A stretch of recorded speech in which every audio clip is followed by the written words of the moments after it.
bloop is a strange noise that was detected by scientists, and it got some media attention on YouTube, I believe. You may have seen all of these YouTube thumbnails with like a giant like whale thing with a massive mouth, and I believe that's to do with the animal hypothesis of the bloop. I've not done much research into this.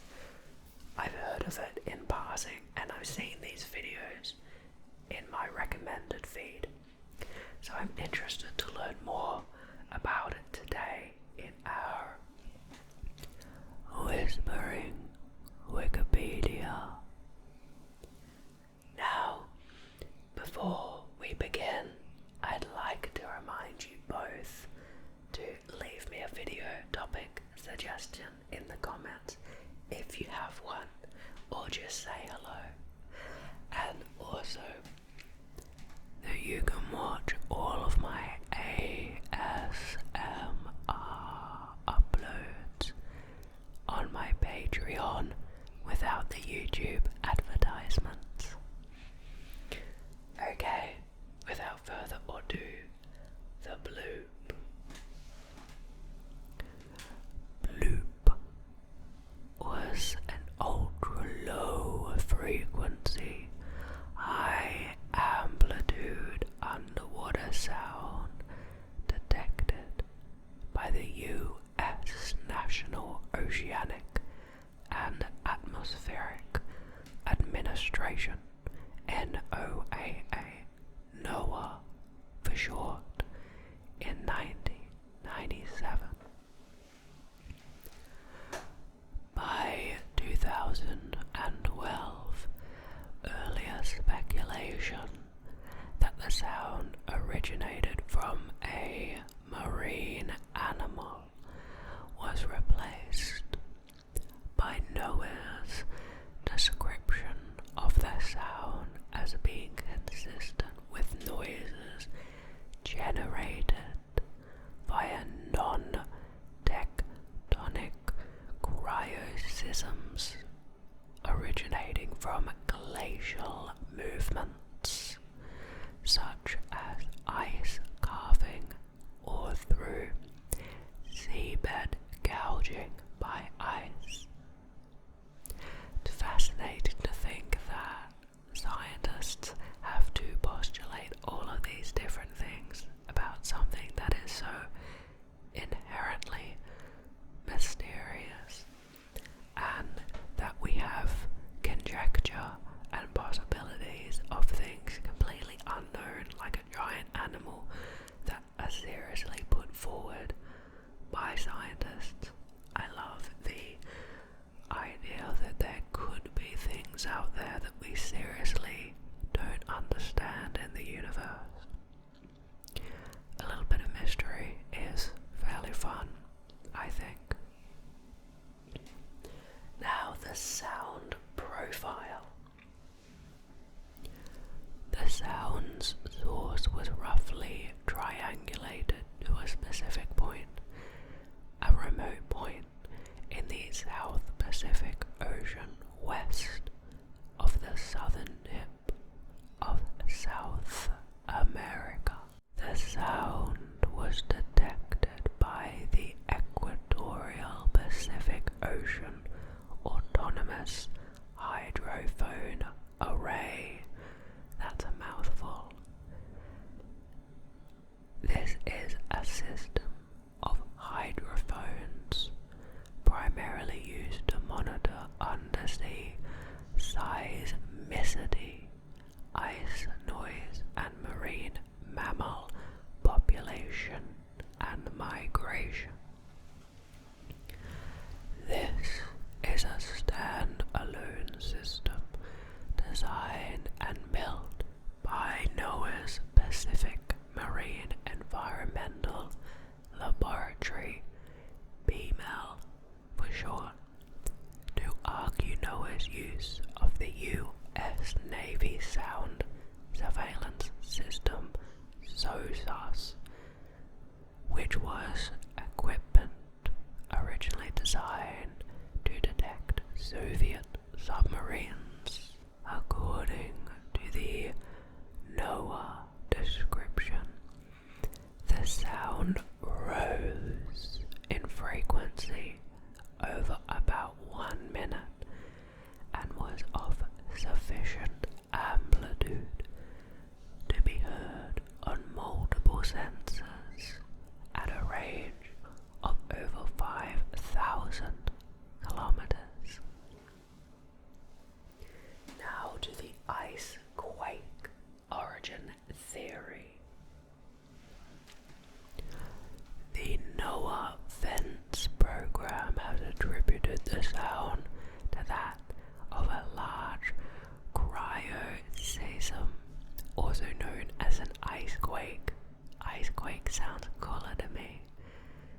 Numerous ice quakes share similar spectrograms with Bloop, as well as the amplitude necessary to detect them, despite ranges exceeding 5K, which is 3,000 miles. This was found during the tracing of iceberg A53A as it disintegrated near South Georgia Island in early 2008.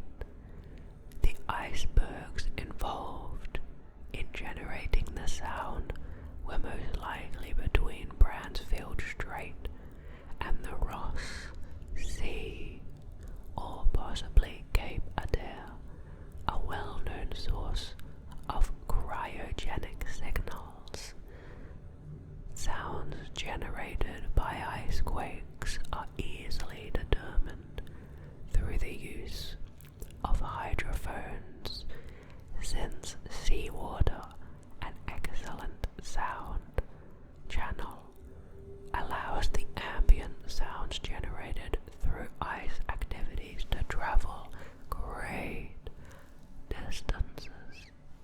In ice calving, variations result from a sound source's motion. Ice quakes caused by the fracturing and movement of large ice masses can produce powerful, low-frequency sounds that propagate over vast distances in water. This mechanism could explain the Bloop's wide detection range and distinct acoustic signature. As oceanographer Yunbo Zai explains, the alteration of waveforms from a detected sound can also be caused by so-called angular frequency dependent radiation patterns associated with anti-symmetric mode motion of the ice cover. Now that was very technical, and I'll assume that they're saying that there is an explanation of the sound there, but I must admit I'm not fully aware of what they're actually describing.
undiscovered animal, though of course I know that the likelihood of that is probably not very high, but one can always hope.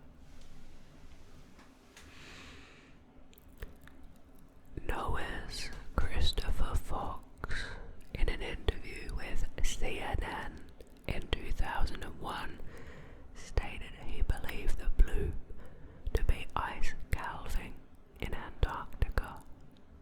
In 2002, Fox was interviewed by David Wman for an article in New Scientist,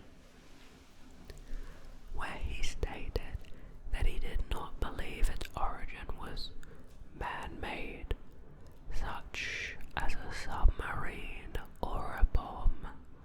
Fox also stated that while the audio profile of Bloop does resemble that of a living creature, the sound was a mystery because it would be far more powerful than the calls made by any animal on Earth.